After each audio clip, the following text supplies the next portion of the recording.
kayaknya semangat gitu kalau ada pasien keluhan nyeri dada hebat tapi masih baru. Nah, Kenapa semangat? Karena kita tuh di pikiran kita, saya bisa menyelamatkan banyak otot jantung yang akan rusak kalau nggak saya buru-buru. Gitu. Kerusakan otot jantung ini semakin lama tersumbat, otot jantungnya semakin banyak yang rusak. Ya kan? Tapi kalau misalnya masih baru, terus kemudian sumbatannya kita buka, otot jantung yang tadinya mau rusak, ya nggak jadi rusak, jadi sembuh. Anggaplah kayak kebakaran. Kebanyakan takut karena disangkanya buka dada, disangkanya operasi besar. Padahal sebetulnya lukanya sangat minimal.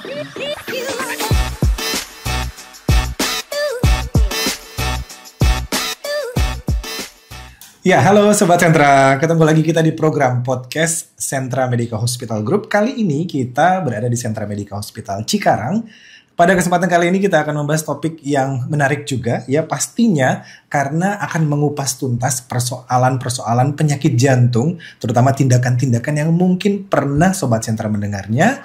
Untuk itu kita akan membahasnya bersama salah seorang expert nih di bidangnya. Beliau adalah Dr.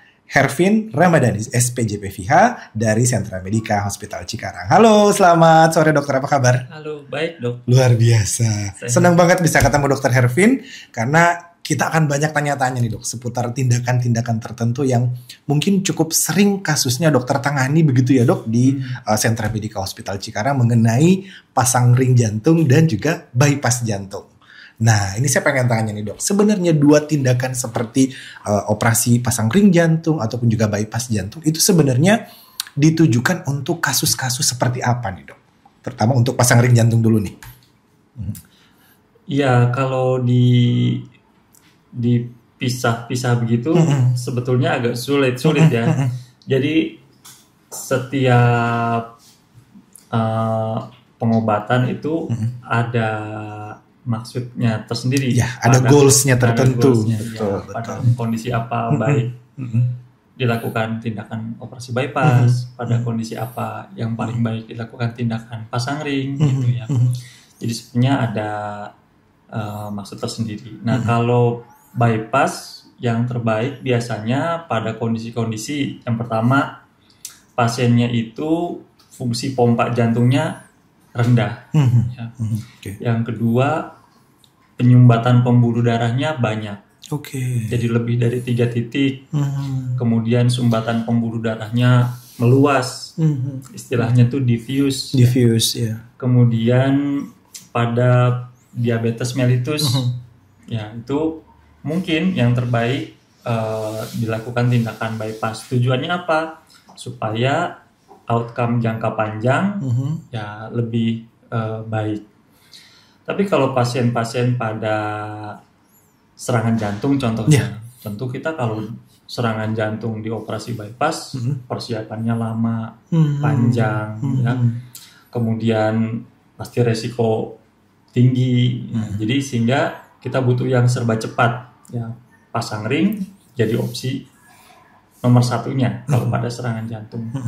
Terus pada lesi yang pendek misalnya, ya pembuluh darahnya sumbatannya hanya di satu pembuluh darah, ya itu tentu pilihannya pasang ring lebih baik. Jadi memang ada plus minusnya. Nah, kalau untuk itu tadi ya dok, bypass dan juga pasang ring. Kalau untuk efek jangka panjangnya dok, apakah kedua tindakan ini, kedua metode ini sama-sama memberikan output yang oke? Ya, atau seperti apa dok? Ya, ada 2 penelitian besar.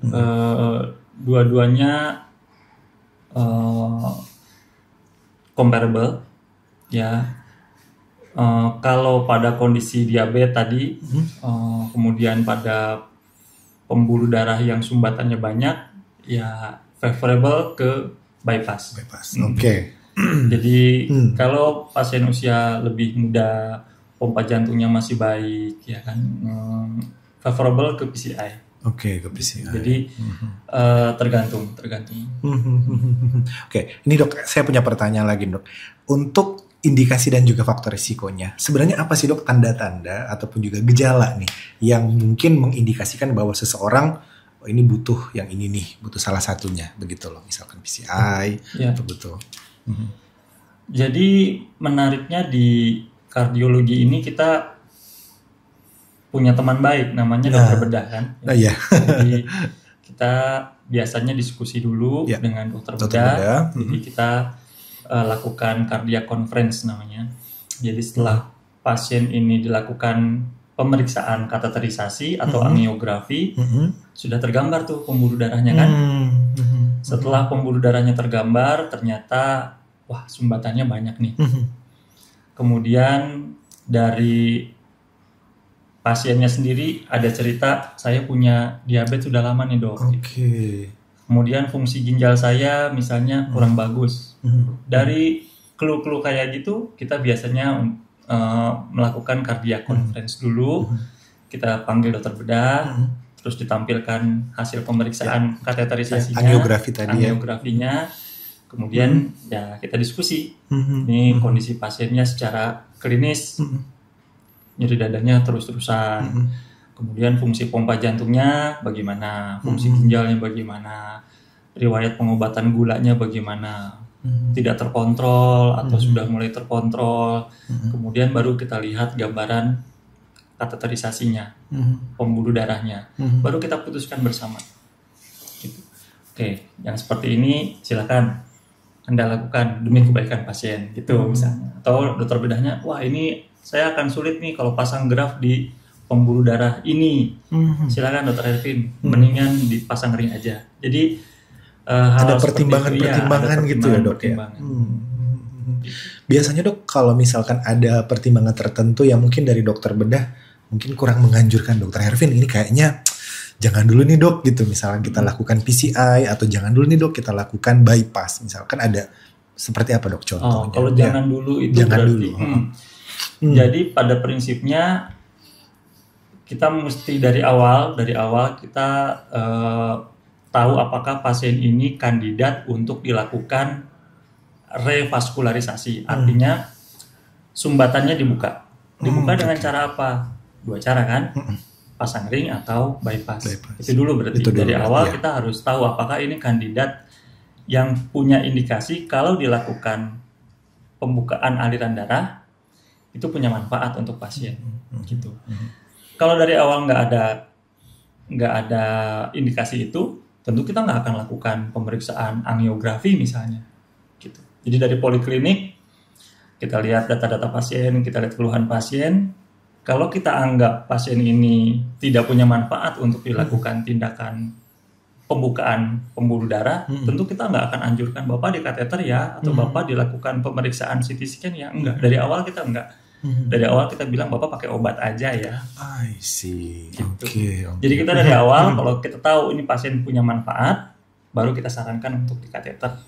Setelah kita tahu kateterisasinya, gambaran pembuluh darahnya bagaimana, baru kita diskusi sama dokter bedah.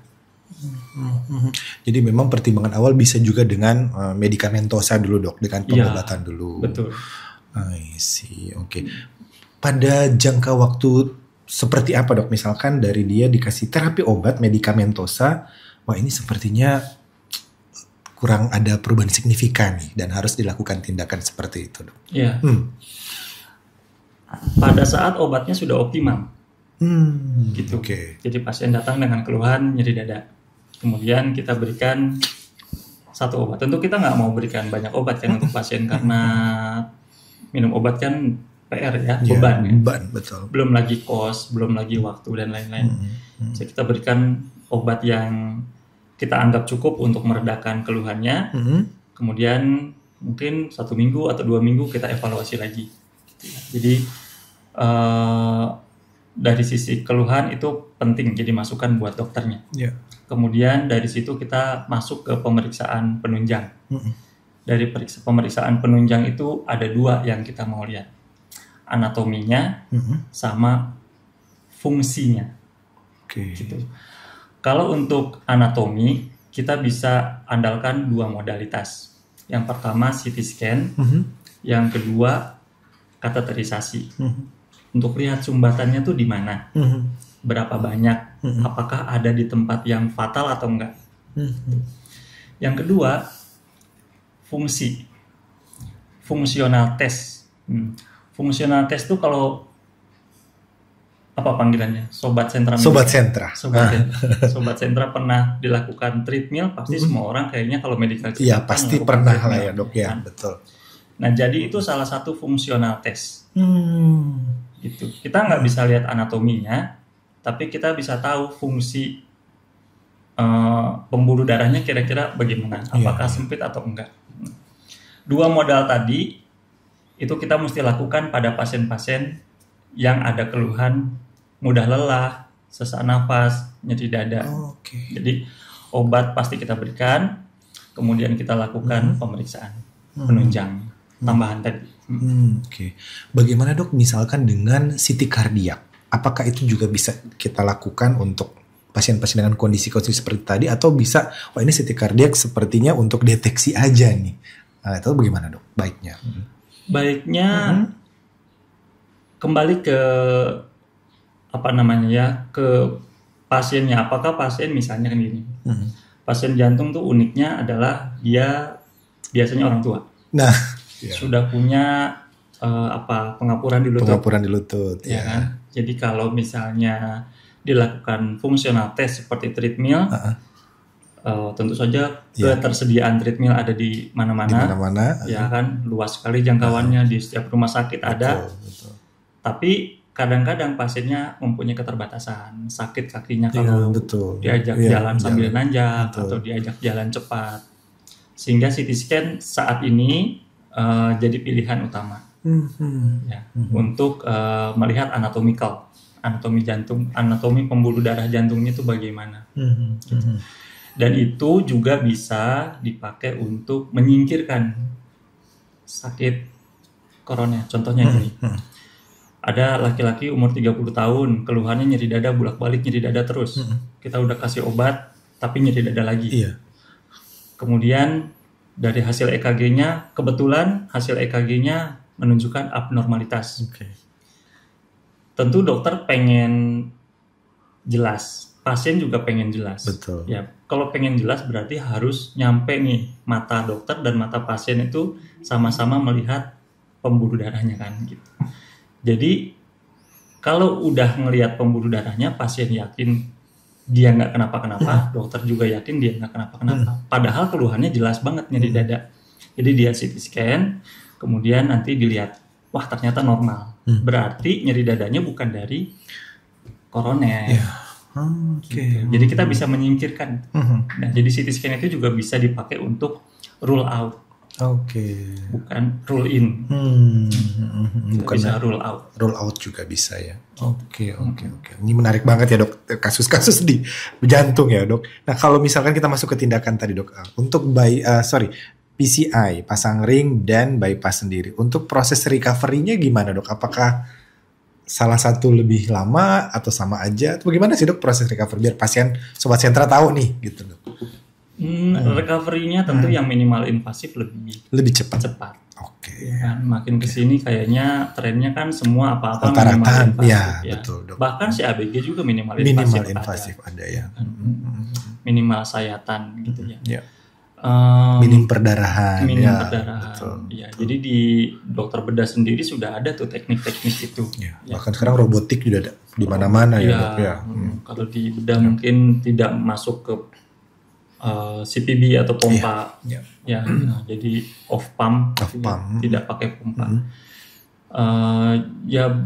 Banyak ini yang modalitas yang bisa diterapkan di era modern.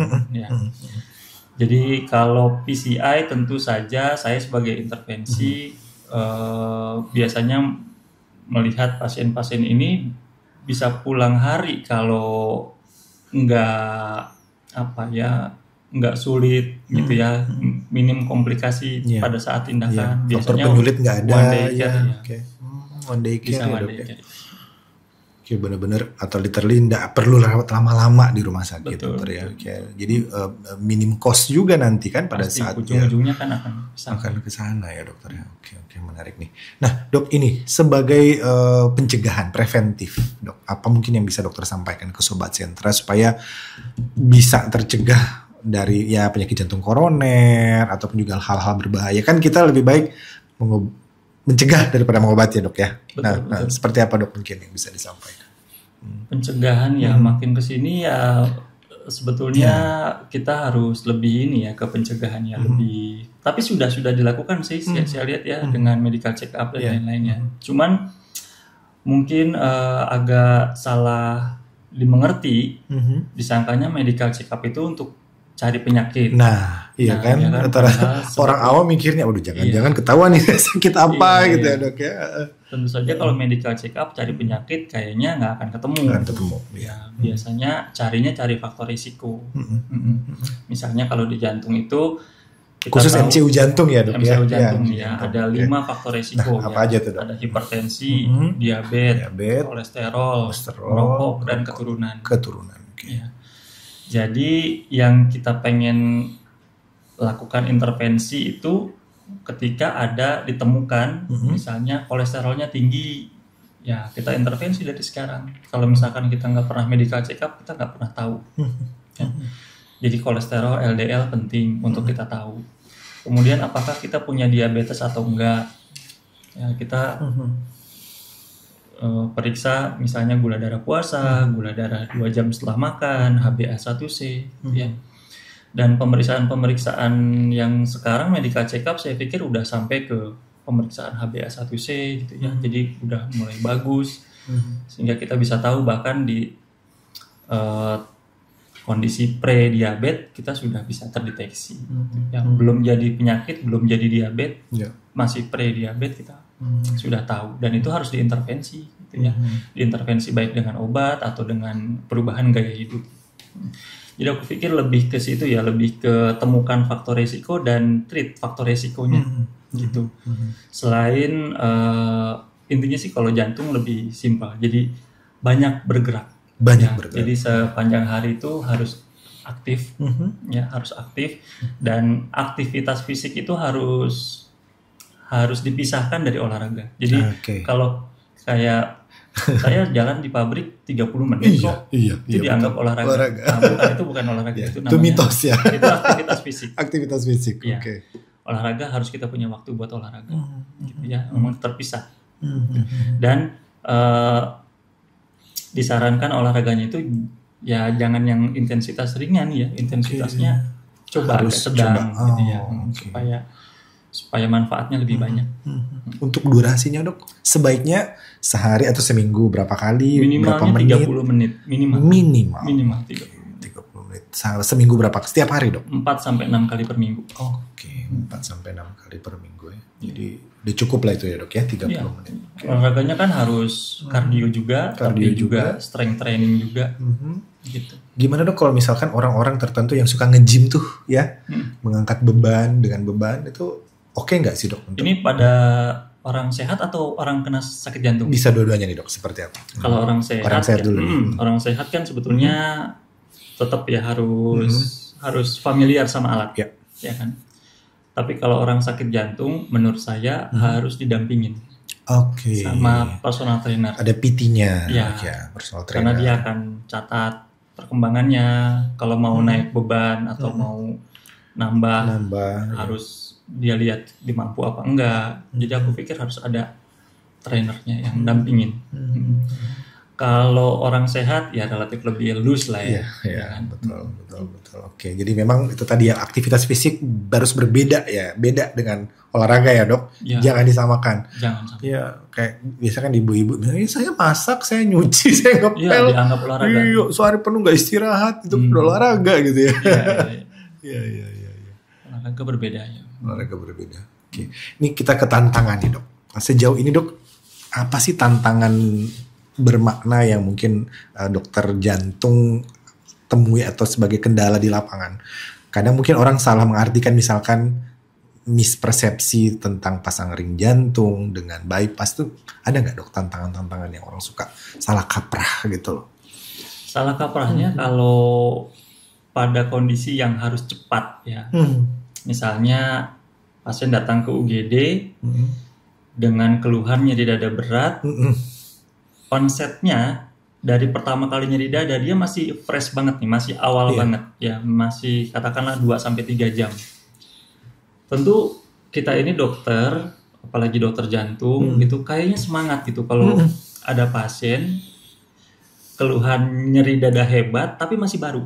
Nah, kenapa semangat? Karena kita tuh di pikiran kita, saya bisa menyelamatkan banyak otot jantung yang akan rusak kalau nggak saya buru-buru, gitu. Jadi kalau misalnya kan kerusakan otot jantung ini semakin lama tersumbat, otot jantungnya semakin banyak yang rusak, ya kan? Tapi kalau misalnya masih baru, terus kemudian sumbatannya kita buka, otot jantung yang tadinya mau rusak, ya nggak jadi rusak, jadi sembuh. Anggaplah kayak kebakaran.